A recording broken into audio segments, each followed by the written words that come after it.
혹시 여러분 이런 질문을 받아보신 적이 있는지 모르겠습니다. 누군가 여러분에게 여러분이 다니시는 교회는 어떤 교회입니까? 라는 질문을 혹시 받아본 적이 있으십니까?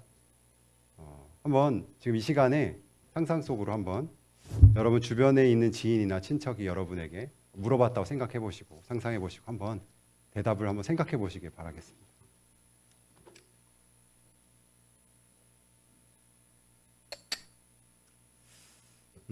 이곳 현장에 있는 분들뿐 아니라 아마 지금 인터넷 예배를 드리고 있는 분에게도 정말 시간만 된다면 한 분 한 분의 대답을 다 이렇게 듣고 싶은 질문입니다. 아마 교회에 대한 생각을 다 하고 계실 테니까요. 아마도 여러분 대부분은 이 대답을 위해서 어떤 사람이나 어떤 이미지나 어떤 감정들을 아마 떠올리셨을 텐데 담임 목사님을 생각하신 분이 있었을 거고요. 목사님의 설교를 생각하실 수도 있으실 거고 혹은 우리가 드리는 이 예배를 생각하실 수도 있을 거고 어떤 성도들과의 어떤 관계, 공동체, 다해방 이런 걸 생각하실 수도 있었을 겁니다. 혹은 우리가 짓고 있는 예배당 건물, 이제 YMC를 생각하시는 분 아무도 없시겠죠. 이제 그 건물이나 아니면 우리 교회에서 많이 했던 어떤 사역들을 생각하실 수도 있겠습니다. 무엇을 생각하셨든지 아마 여러분 다 그거는 맞는 답입니다. 왜냐하면 우리 교회와 관련된 것이기 때문입니다. 그 자체가. 그런데 그것들은 모두가 좀 부분적이고요. 눈에 보이는 어떤 특성 중에 하나이지 그 자체가 우리 교회 모든 걸 다 설명할 수 있는, 다 포함하는 개념이라고 할 수는 없습니다. 여러분은 지금 우리 다혜교회가 그리고 더 나아가서 한국에 있는 교회, 전 세계에 있는 그 교회들이 어떠한 때를 보내고 있다고 생각하시는지요? 그리고 또 우리 교회와 같이 이런 많은 한국 교회들이 앞으로 또 어떠한 날들을 우리가 이제 더 마주하게 될지를 한번 생각해 보시길 바랍니다. 오늘 읽은 에베소서에는 교회에 대한 귀한 말씀으로 가득 차 있습니다. 혹시 여러분이 교회가 도대체 뭐지? 라고 생각이 드시면 주저하지 말고 에베소서를 1장부터 읽으시면 교회에 대한 내용들로 가득 차 있습니다. 그래서 보통 좀 책에 교회론에 관한 것이다, 교회에 관한 것이다 그러면 에베소서에 대한 말씀은 거의 항상 앞부분에 이렇게 있습니다. 이 놀라운 교회는 어떻게 이루어졌는지, 교회를 향한 하나님의 뜻은 얼마나 고귀한지, 그것들 교회는 어떤 의미인지를 비유적으로도 잘 설명하고 있습니다. 그리고 이 당시에 에베소 교회에는 어떠한 특별한 구체적인 이슈가 있었습니다. 매우 구체적이고 실제적인 이슈가 있었음에도 불구하고 사도 바울께서 이 에베소서에는 매우 원론적이고 또 매우 이상적인 이야기를 하십니다. 우리는 보통 이상적이다, 또 원론적이다 그러면 약간의 한계가 있다, 조금은 효과적이지 못하다라고 우리가 받아들인 경우가 많이 있는데요. 바울 사도의 이 처방은 매우 원론적이지만 매우 큰 의미가 있습니다. 왜냐하면 우리 대부분은 교회를 모르기 때문입니다. 그리고 그 교회의 의미와 가치를 잘 모르고 그저 그냥 우리가 보는 대로 생각하고 느끼기 때문입니다. 그래서 이 에베소 교회에 준 이 가르침은 지금 2000년이 훌쩍 넘고 이 이스라엘이나 이 고대 소아시아랑 상관이 없는 이 극동의 아시아에 사는 우리에게도 그 교회에도 매우 의미가 있고 효과적인 가르침이 됩니다. 그런 맥락에서 오늘 본문 2장 19절 말씀을 제가 읽겠습니다. 2장 19절 말씀을 제가 읽겠습니다. 그러므로 이제부터 너희는 외인도 아니요 나그네도 아니요 오직 성도들과 동일한 시민이요 하나님의 권속이라. 여기서 너희는 에베소 교회의 주가 되는 이방인 성도들을 말하고 있습니다. 헬라인이라고도 하죠. 헬라인 성도라고도 말을 합니다. 복음을 듣고 이제 믿음이 생겨서 성도가 되어서 교회를 다녔는데 그로 인해서 그들이 갖고 있던 모든 문제가 해결되는 것이 아니고 오히려 교회 안에서 낯선 느낌을 받게 됩니다. 오히려 교회 안에서 이방인과 그러니까 떨어져 있는 느낌, 낮아지는 느낌, 그 공동체의 구성원이라는 느낌을 받지 못하고 오히려 소외감을 느끼게 됩니다. 여기서 사도 바울께서 하신 하나님의 권속이란 말씀에 주목해 주시기 바랍니다. 우리가 거의 쓰지 않는 표현이어서 잘 와닿지 않고 이렇게 넘어가게 됩니다. 권속은 가족의 구성원이라는 뜻입니다.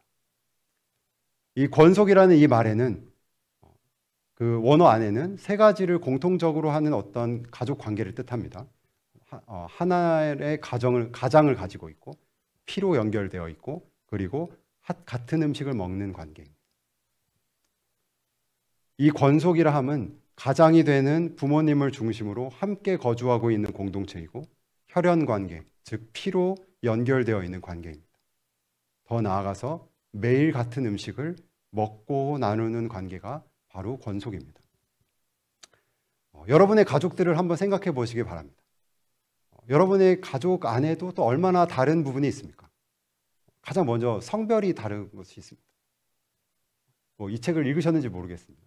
남자, 화성에서 온 남자, 금성에서 온 여자. 심지어 다른 행성에서 사는 것과 같이 다른 부분이 남자와 여자 성별이 다릅니다. 그리고 나이도 무시할 수가 없습니다. 부모와 자녀 사이에는 30년 정도의 어떤 갭이 있습니다. 최소한 강산이 한 3번은 바뀐 정도의 차이가 있고요. 다른 시대를 살았고 형제 자매 별로 나이 차이가 안 나지만 그 둘은 자기는 나이 차이가 엄청나게 많이 나게 느낀다고 서로 이해해주지 못한다고 말하게 됩니다. 실제로 중학생과 초등학생은 정말 많이 다릅니다. 또 성격이나 성향은 어떠합니까? 많이 알려진 MBTI 검사에 보면 성격이나 그 성향 유형이 16가지로 나눠져 있습니다. 아마 여러분 가족이 다 체크를 하면 하나의 성향이 아니라 대부분 다른 성향이 나올 겁니다. 이렇게 달라도 가족이라는 것은 이 다른 모든 것들을 담을 수 있는 하나의 큰 울타리입니다. 너무 가깝고 혹은 또 너무 달라서 너무 멀어서 서로 상처를 주기도 하지만 우리는 때로 어쩔 수 없이 같이 밥을 먹기도 하고 또 그렇게 다시 화해하면서 가족 구성원으로 살아가게 됩니다. 가족 안에 관계가 안 좋은 깨어진 가족은 있을 수 있지만 그 자체가 갈등이 생기자마자 우린 가족이 아니다라고 말할 수 있는 관계는 없습니다. 이 시대의 교회는 어떠합니까? 우리 교회에서 여러분이 어떻게 느끼고 계신지가 참 궁금합니다. 여러분 주님 안에서 우리가 한 가족이라는 하나님의 권속이라는 것이 더 와닿습니까? 아니면 우리 교회 안에서 그 있는 다른 것 때문에 갈등을 더 자주 느끼십니까? 어떤 것이 더 여러분에게 피부로 와닿았는지 한번 생각해 보시기 바랍니다. 우리는 대부분 교회 내에서 이렇게 다른 것과 갈등을 더 실제적으로 느낄 때가 많습니다. 제가 이렇게 단정지어서 말할 수 있는 것은 우리가 가지고 있는 그 죄성이 마치 중력처럼 우리를 끌어당기는 것을 저부터도 느끼고 있고 그리고 실제 성경이 그렇게 말하고 있기 때문입니다. 우리는 같은 교회에서 함께 예배를 드리고 있지만 지지하는 정치관이 다른 것 때문에 전혀 다른 시선으로 바라보게 되고 다투는 경우도 있습니다. 같은 교회에서 같은 팀으로 한 사역을 할 때에도 그 성향이 다르고 또 주장하는 바가 달라서 갈등을 겪기도 합니다. 그런데 하나님께서는 우리의 생각과 우리의 감정이 거기서 머무르고 거기서 멈추는 것을 원하지 않습니다. 심지어 내가 맞고 저 성도가 틀린 것 같이 여길 정도로 그렇게 느껴지는 정도에도 하나님께서는 우리가 하나님 안에서 가족을 이루는 그 관계임을 잊지 말라고 하십니다. 가족이어서 끌어안고 가족이어서 함께 사는 것처럼 교회 안에서도 우리는 그 가족의 사랑으로 끌어안고 함께 가야 되는 것입니다. 이 끌어안는 사랑이 우리 자체로는 불가능합니다. 이 끌어안는 사랑이 가능한 것은 가족과 같은 사랑을 할 수 있다는 것은 예수님께서 우리에게 행하셨던 일, 그것만으로 우리는 가능한 것입니다. 20절 말씀을 오늘 본문 2장 20절 말씀을 제가 읽겠습니다. 너희는 사도들과 선지자들의 터 위에 세우심을 입은 자라. 그리스도 예수께서 친히 모퉁이 돌이 되셨느니라. 모퉁이 돌은 건물을 세울 때의 기준이 되는 것이기도 하고 기초가 되는 돌이기도 합니다. 더 나아가서 그 건물의 소유를 나타내는 돌이기도 합니다. 우리가 교회의 성도가 된 것은 그리스도인이 되었기 때문입니다. 그리고 우리가 그리스도인이 된 것은 그리스도 예수께서 우리를 향해 보이신 그 희생과 그 사랑 때문입니다. 우리 중에 그 어느 누구도 예수님을 기초로 삼지 않고 예수님을 기준으로 삼지 않고는 한 교회 안의 성도조차 그대로 끌어안고 가족으로 사랑할 수는 없습니다. 사람마다 성도마다 한계치가 다를 뿐이지 우리 모두는 다 그 안에 한계가 있습니다. 21절에는 우리가 서로 연결되는 것을 사도 바울께서 강조하고 있습니다. 21절 말씀은 여러분과 좀 함께 읽기 원합니다. 21절 말씀 함께 읽도록 하겠습니다. 그의 안에서 건물마다 서로 연결하여 주 안에서 성전이 되어가고. 하나님 보시기에 우리는 서로가 연결되어 있습니다. 서로 연결되어 있다는 것은 그저 마음이 잘 맞고 대화가 잘 통하고 자주 만나는 관계에만 해당되는 말이 아닙니다. 서로 만나서 인사 한 번조차 나누지 못한 관계일지라도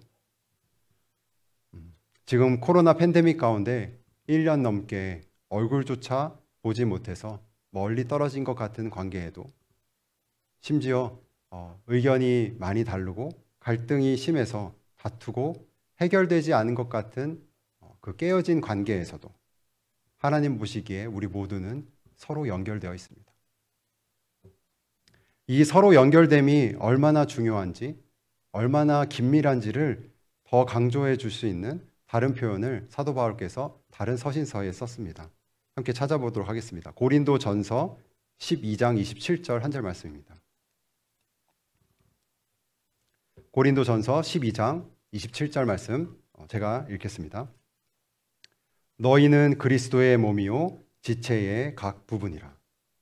아마 이 말씀 다 아실 테고 아마 예상을 하셨을 겁니다. 우리를 한 몸이라 하시고 하나님께서는 우리를 각 부분에 해당되는 지체다라고 하나님께서 우리 성경은 이렇게 비유하고 있습니다. 교회는 그리스도의 몸이다. 예수 그리스도를 머리로 하고 있는 그리스도의 몸이다. 우리는 한 몸을 이루고 서로 연결되어 있다. 여러분, 이 진리는 아무리 깊이 연구하고 아무리 깊이 묵상해도 우리가 끝을 알 수 없는 큰 신비입니다.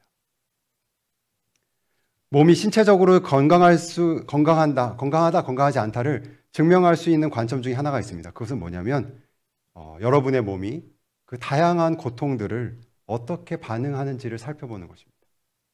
그것을 측정하는 것입니다.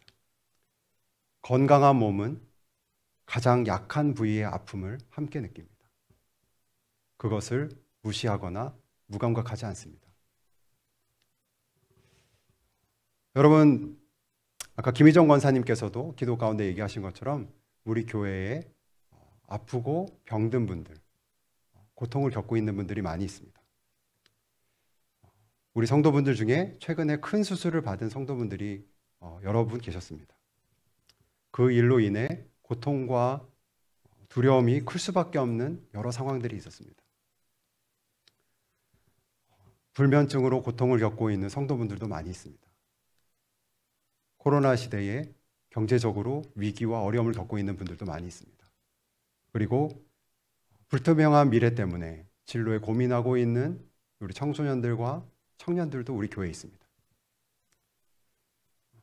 그리고 코로나 팬데믹으로 인해서 아이들의 교육과 양육에 힘겨워하고 있는 우리 젊은 부모님들도 많이 있습니다. 제가 다 알지 못하는 수많은 어려움과 고통이 우리 교회 공동체 가운데 있습니다. 물론 우리 교회는 이 모든 것을 다 우리가 원하는 대로 해결할 수 있는 능력이 없습니다. 다만 함께 고민하고 또 공감하며 함께 기도하는 공동체가 바로 하나님께서 우리에게 주신 이 교회라는 곳입니다. 성도 한 지체에, 한 영혼의 그 작은 고통에도 우리가 한 몸으로 같이 고통을 겪으며 감각하고 때로는 그 고통에 함께 감당하는 것도 우리 교회가 한 몸으로서 우리 교회가 해야 될 일입니다. 여러분 중에 혹시 발목을 이렇게 삐끗하게 다쳐본 적이 있으신지 모르겠습니다. 보통 남자분들 많이 이렇게 그런 경우가 있는데 그 다친 발목을 제가 삐끗한 적이 있는데 여러분 그때 보통 어떻게 하십니까? 뭐 발목이 다쳤다고 발목을 그 자리에서 교체해서 갈 수 있는 분 아무도 없습니다. 그 자리에서 다 나을 때까지 때로는 휴식을 주기도 하고 또 치료를 받기도 합니다. 발목이 다쳤을 때 가장 고생하는 부위가 어딘지 아십니까? 다쳐본 분은 아실 수 있습니다. 네, 겨드랑이입니다. 발목과 먼 겨드랑이가 왜 고통을 겪는가 생각하시겠지만 목발을 짚게 되면 저는 처음 목발을 집었을 때 그 고통을 잊지를 못합니다. 전혀 생각하지 못한 고통이어서 발목을 다쳐 목발을 짚게 되면 그 모든 무게가 중심이 겨드랑이로 이렇게 하중이 나게 돼서 생각지 못한 고통이 찾아오게 됩니다. 그래서 목발로 걸을 때에 이제 겨드랑이가 오히려 그 눌려서 아픈 것이 심지어 발목이 삐끗한 것보다 더 아픕니다. 그래도 발목이 나아야 되기 때문에 그리고 앞으로 걸어가야 되기 때문에 우리는 그렇게 한 몸이기 때문에 그렇게 걸어가죠. 한 몸으로서 감내해가면서 살아가는 것이 이 모습이 아닐까 싶습니다. 이것과 연관돼서 22절 말씀도 제가 읽겠습니다. 22절 말씀입니다. 너희도 성령 안에서 하나님이 거하실 처소가 되기 위하여 그리스도 예수 안에서 함께 지어져 가느니라. 성도 여러분, 우리는 그리스도 예수 안에서 함께 지어져 가는 교회입니다. 이 구절을 보다 입체적이고 또 실감나게 하는 상황이 바로 우리 교회 안에 있습니다. 바로 예배당 건축입니다. 여러분 알다시피 현재 창궐하고 있는 코로나 바이러스는 전 세계적인 이슈입니다. 이 시대를 사는 모든 사람은 아마 정도의 차이는 있지만 어떤 부분이라도 코로나 영향을 받을 수밖에 없습니다. 그렇죠? 이러한 것처럼 내곡동 예배당 건축은 전 다액교회적인 이슈입니다. 출애굽하는 여정이 이스라엘 공동체에게 전체 모든 사람들에게 백성들에게 다 영향을 줄 수밖에 없는 일인 것처럼 우리가 지금 이 예배당을 짓고 또 지으며 준비하는 모든 상황은 다액교회 성도 모든 이에게 중요한 일입니다. 여기 계신 나이가 지긋하신 장로님도 지금 이 자리에는 없지만 화면 가운데 있는 우리 교회에서 세례를 받고 태어난 이제 막 걸어다니기 시작한 우리 갓난 아이도 입시에 모든 것을 쏟아부을 수밖에 없어서 참으로 어려운 시간을 보내고 있는 청소년에게도 모두가 다 똑같습니다. 다윗교회에 출석한 지 10년이 넘은 성도분뿐만 아니라 이제 등록하신 지 별로 안 된 성도분에게도 우리 예배당 건축은 모든 이들에게 영향을 주는 중요한 일입니다. 한 가정이 새로운 집을 계획하고 또 지어간다면 그것을 지어간다는 사실은 물론 경제적으로는 부담이 있는 사실이지만 부담이 큰 건 사실이지만 일단은 가족에게는 참 기쁜 일이고 기대가 되는 일입니다. 목회자로서 저는 성도분들과 이러한 설렘과 기쁨을 함께 공유하고 싶습니다. 우리 교회가 예배당 건축을 처음 준비할 때에 가졌던 모토가 축제였습니다. 그런데 우리는 대부분 이 건축을 축제가 아니라 숙제로 감당하게 되는 부분이 있습니다. 숙제는 해야 되는 부담감이 큰 것이죠. 즐기기가 좀 어렵습니다. 물론 예배당 건축에 이러한 요소들이 없는 것은 아니지만 축제로서의 건축을 우리가 함께 이 시간에 다시 생각해 볼 필요가 있습니다. 성전 건축을 주제로 하고 있는 선지서가 있습니다. 학개라고 있는 선지서인데요. 이 학개서를 쓴 선지자 이름, 학개 이름 자체 뜻이 축제입니다. 그래서 많이 신학자들도 궁금해합니다. 왜 학개라는 이름은 축제라는 이름을 가지고 이런 내용들을 썼을까? 맞죠? 축제는 여러분 생각해 보시면 어떤 절기로서의 의미를 담고 있습니다. 그 절기는 정해진 때가 있다라는 아주 고유의 의미가 있죠.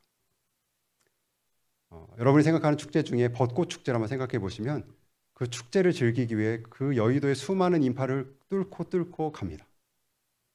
그리고 불꽃 축제를 보러 가기 위해서는 그 제일 좋은 곳에 보고 싶어서 한참을 걸어가야 하는 불편함을 감수하고도 그 다리 한가운데서 불꽃 축제를 보고 또 경험하는 것들이 우리 축제 가운데 이루어지는 일들입니다. 왜냐하면 그 정해진 때에 그 정해진 곳에서만 그것을 참여하고 즐길 수 있기 때문입니다. 우리 당 예배당 건축이 언제 끝나냐고 좀 물어보셨던 분들이 있습니다. 많이 묻죠. 그리고 또 아이고 아직 많이 남았네 라고 물어보신 분들도 많이 있습니다. 그런데 한편 저는 조심스럽지만 이 말을 하면 아마 건축위원분들이 별로 안 좋아하시겠지만 저는 우리 교회 예배당 건축이 별로 안 남았다라는 초조감이 가끔 찾아오게 됩니다. 왜냐하면 이 건축의 과정에 아직 참여하지 못한 성도분들이, 이 특별한 순간을 함께 경험하지 못한 분들이 아직도 있기 때문입니다. 그분들이 눈에 밟히기도 하고, 제가 좀 오버하는 것인지 모르겠지만 하나님께 이런 것들을 충분히 나누지 못한 것에 대해서 책망을 받진 않을까라는 생각도 들기도 합니다. 혹시 제가 이렇게 갑자기 또 건축 얘기를 하니까 우리 담임 목사님께서 멀리서 원격으로 조종하셔서 목사 오늘 좀 건축에 대해서 좀 설교 좀 해야 되겠어? 이렇게 생각하신 분이 있을 수도 있겠습니다. 전혀 아닙니다. 아니고 우리 건축재정위원장님께서 뭐 특별히 요청하신 것도 전혀 아닙니다. 헌금은 물론 건축 참여의 중요한 부분이기도 하지만 그것이 전부는 아닙니다. 하나님은 그것보다 훨씬 더 깊은 차원에서, 다양한 차원에서 일하십니다. 우리는 훨씬 더 다양하고 무궁무진한 방법으로 건축에 참여할 수 있고 교회의 이런 사역들에 동역할 수 있습니다. 여러분이 많이 참여해 주신 그 릴레이 금식 기도도 그 중에 하나입니다. 이번에 금식 기도에 저도 참여하면서 처음으로 이런 생각이 들었습니다. 우리는 건축을 위해서 이렇게 건축이 중요하니까 건축을 위해서 우리가 이렇게 함께 기도한다고 생각을 했는데, 하나님께서는 우리가 이렇게 기도하게 하기 위해서 건축을 일으키실 수도 있겠다라는 생각이 들었습니다. 왜 이 생각을 하게 되었냐면, 아무리 생각해봐도 우리 교회가 창립한 지 지금 기간 동안 함께 금식하며 기도했다라는 역사는 이번이 처음입니다.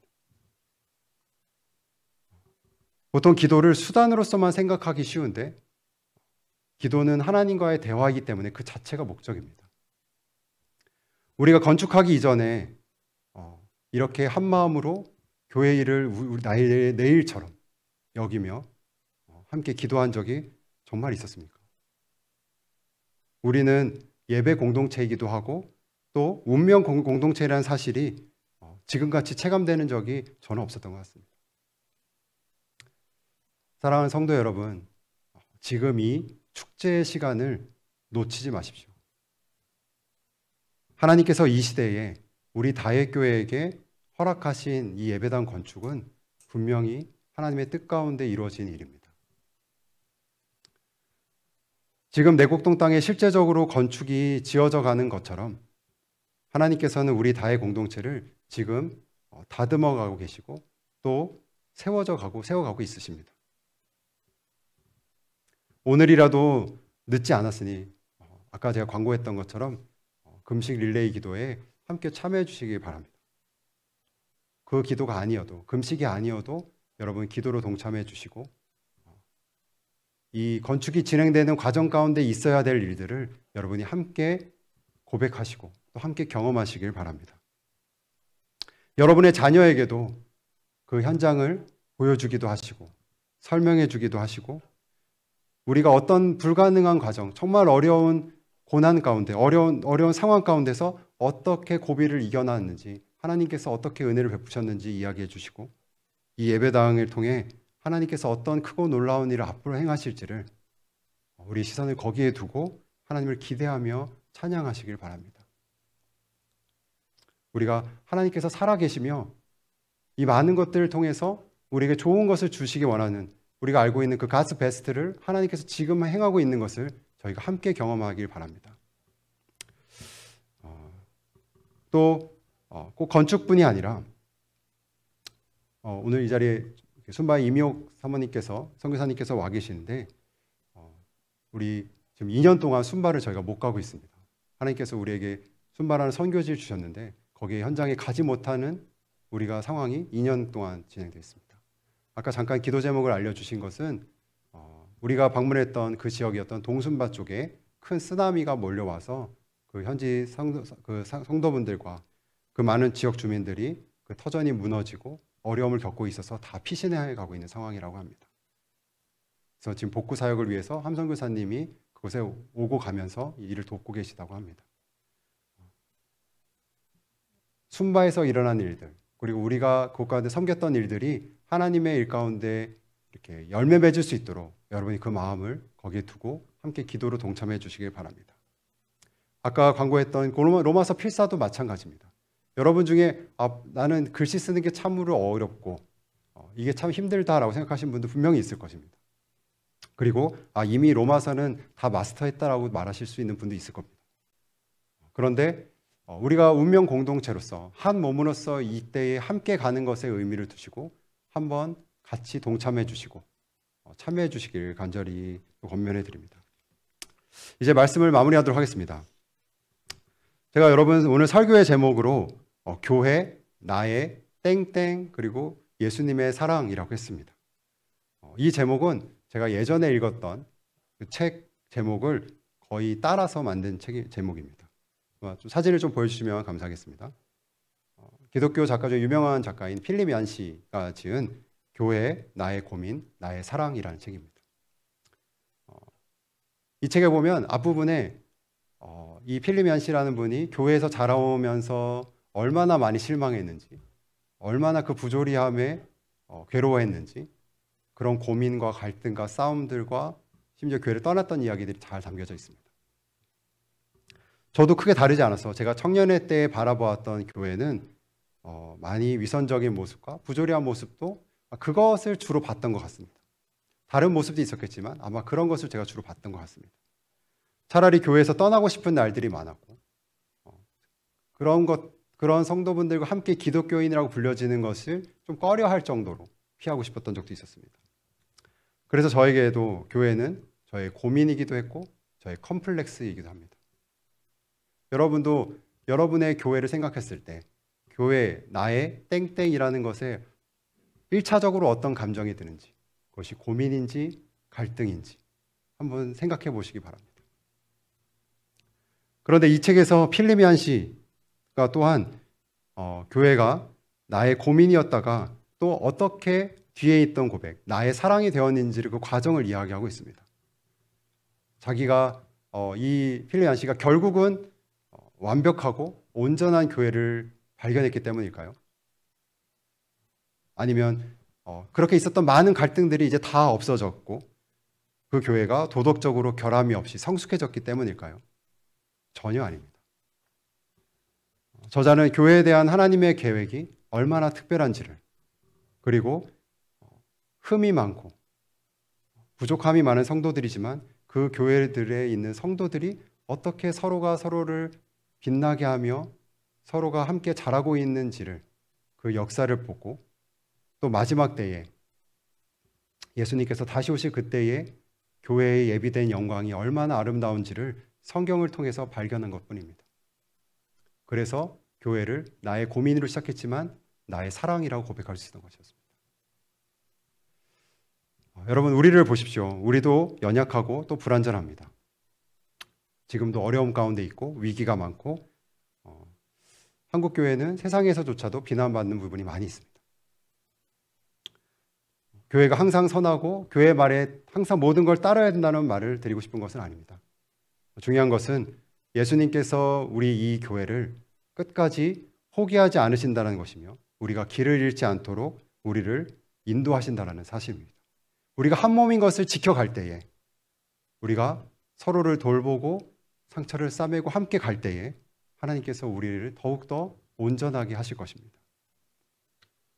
구약의 아가서에서는, 그리고 요한계시록에서는 교회를 예수님께서 신부라고 부르십니다. 예수님께서 다시 강림하실 그때에 예수님 바로 옆에서, 그 곁에서 그리스도의 옷을 힘입어서 의롭고 거룩하고 순전한 신부로 우리 모두는 교회로서 함께 주님 곁에 설 것입니다. 성도 여러분, 예수님께서 우리 교회에 대한 소망을 놓지 않으시는 것처럼 교회를, 주님의 몸된 이 교회를 더욱더 사랑하시는 여러분이 되길 바랍니다. 그리고 우리 다윗교회 예배당 건축을 통해서 하나님께서 무슨 일을 행하고 계시는지, 우리를 이 상황 가운데 어떤 부분을 연단하고 계시는지, 또 어떤 새로운 일을 행하시는지를 기대해가며 기도해 가시길 주님의 이름으로 축원해 드립니다. 자, 기도하겠습니다.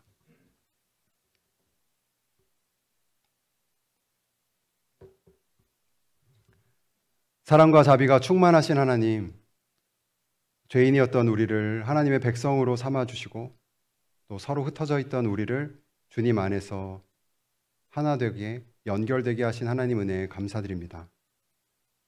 우리가 한 몸으로서 성도들을 서로 더 돌보고 서로 더 사랑하는 건강한 몸이 되게 하여 주옵소서. 우리 예배당 건축이 우리 모두에게 축제가 되어서 하나님께서 행하시는 것을 지금 이때에 함께 목도하며 하나님께서 살아계시며 인도해 가심을 새롭게 경험하게 하여 주옵소서. 내곡동 예배당이 주님의 에클레시아가 함께 되어서 함께 예배하는 주님의 처소가 되게 하여 주옵소서. 우리의 구주 되신 예수 그리스도의 이름으로 기도합니다. 아멘.